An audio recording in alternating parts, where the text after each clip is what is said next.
អ៊ីរ៉ង់ប្រហារជីវិតមនុស្ស3នាក់ពីបទលួចយកការសម្ងាត់ឲ្យអ៊ីស្រាអែល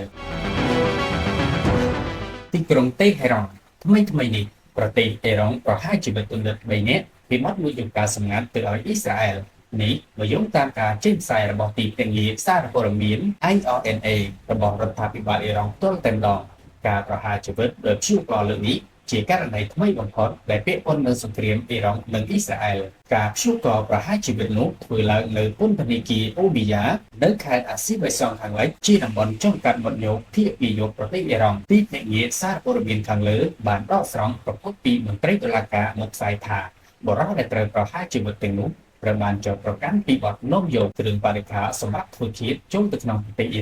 រ៉ង់បានប្រហារជីវិតមនុស្សជាច្រើននៅអំឡុងពេលទុកសង្គ្រាមជាមួយអ៊ីស្រាអែលហេតុនេះបង្កជាការព្រួយបារម្ភថាប្រទេសនេះអាចនឹងបើកយុទ្ធនាការប្រហារជីវិតជាបន្តបន្ទាប់ក្រោយពេលចប់សង្គ្រាម